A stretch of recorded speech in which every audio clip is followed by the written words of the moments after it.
Let's welcome Ruth Cross to speak to us. Hey. Hello, everyone. First of all, I'll just say what a pleasure it is to be here with you all. It's been such a rich morning, well, afternoon. Yeah, I feel really very moved by feeling, having this sense of all of the threads that seem to be like they're connecting in different parts of the world, and already lots of crossovers through what people have spoken about that I think will enter into some of what I'm going to share about my work as well. Okay, so I'm gonna just share this. Can you see? Great. It's coming. Fantastic. So I want to talk to you today about my process with La Bolina, which is a project that I've been working on for the last 5 years, and how some of the work has transitioned during this time of the pandemic. So La Bolina is an intercultural regeneration association in the south of Spain. We work with migrants and refugees, and we grow ecological vegetables that we sell in veg boxes, and we also run lots of cultural activities that are really with the idea of bringing the sense of co-creating the new narratives that we want to see in the world. So I'm going to show you some. Wait. Next slide. So this is, I love this photo, is taken during a project that we did to try to visualize some of the more invisible happenings in La Bolina. So we did a photography exhibition. This is all pre-pandemic. And also I used to do many gatherings and create choreography theatre performances using theatre of the oppressed and social presencing theatre. And this would be with groups of normally about 15 to 20 migrants and refugees, and also local people. So that's something that's always been very important for us as a project, to create these spaces where people come together to understand diversity through stepping into the shoes of other people, and to really yeah, it's like people arrive on the first day as strangers and leave having shared things that they wouldn't have shared even with best friends. So there's something about these processes that I find incredibly potent and powerful as processes for creating a sense of belonging. So yeah, here's some photos of rehearsals. We always work with the stories around people's process of migration and their process of integration, their experiences of racism, but we work with the body very much, using social presencing theatre, for those of you who know about this practice, where we're using very sculptural shapes, and then because often people who are coming to the workshops have many different languages, so we work across language and across often through body language. Yeah, this is a flash mob that we did. But yeah, I just wanted to show you these photos so you could get a sense of the work. Obviously, you can see that that these performances and these kind of very in-person workshops and projects couldn't happen during the pandemic. So a lot of the work that I had been doing was cancelled, and yeah, I had to find new ways of trying to create this sense of community.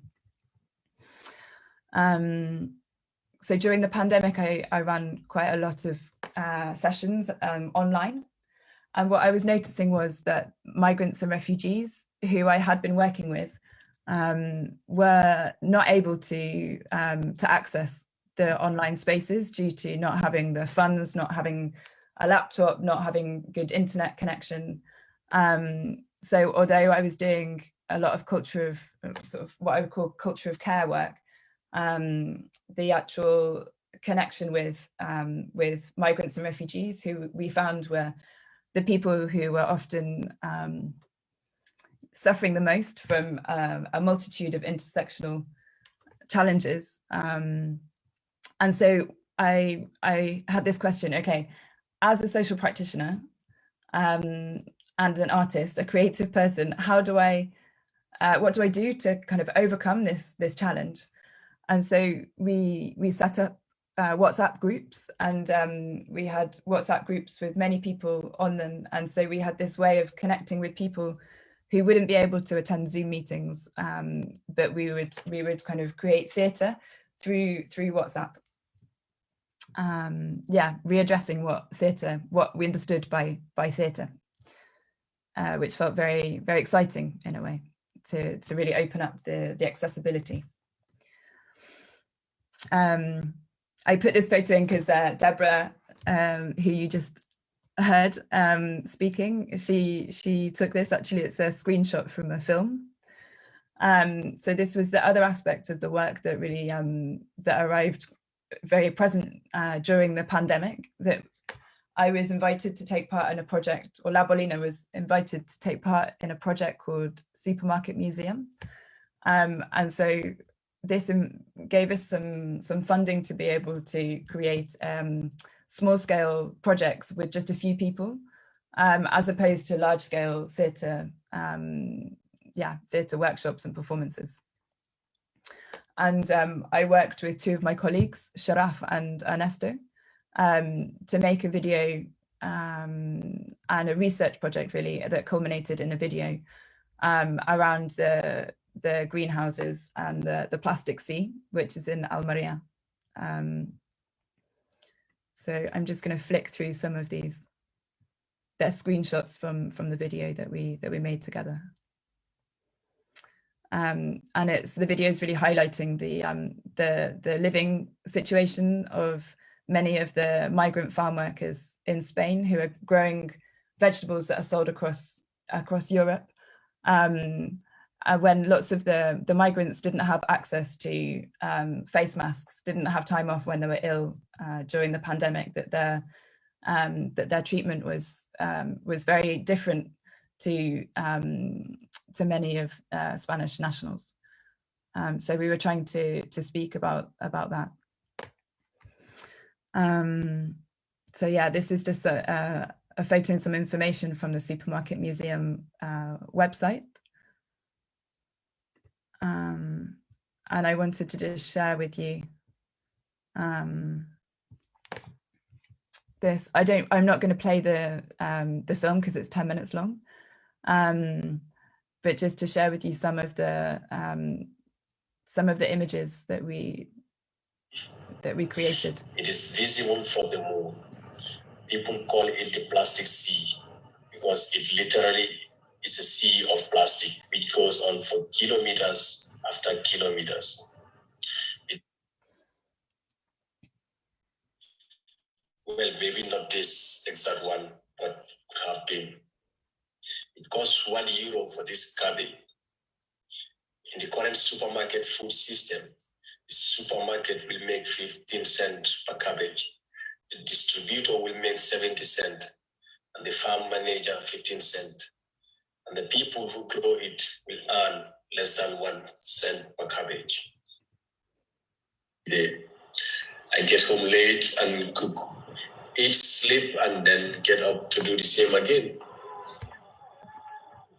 It is the worst I can imagine for my life. I work and live with people who have been doing this for years. They are trapped as they can't earn enough money to move out of this cycle. Okay, yeah, I just wanted to show you some snapshots from that project, and to show you a little bit, if I have time, just that this was the interactive map of all of the many different projects and artworks that were made by different collectives who work with growing and agriculture across Europe.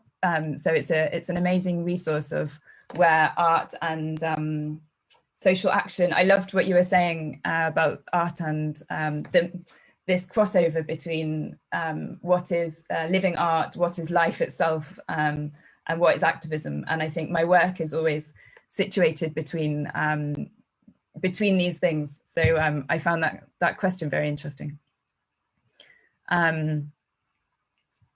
Yeah, I imagine that I don't have much time left. Yes, thank you so much, Ruth. That's really it's amazing, powerful. That's really good. Yeah. As I said, guys, I think there's so much to learn to each other and so much to listen, but we've got so much time. Maybe in a few days, if you wanna join us on the podcast, can talk to me or Uri. We can have one-to-one and extend your talk through that, and we'll share it on the Margin Action. So yeah.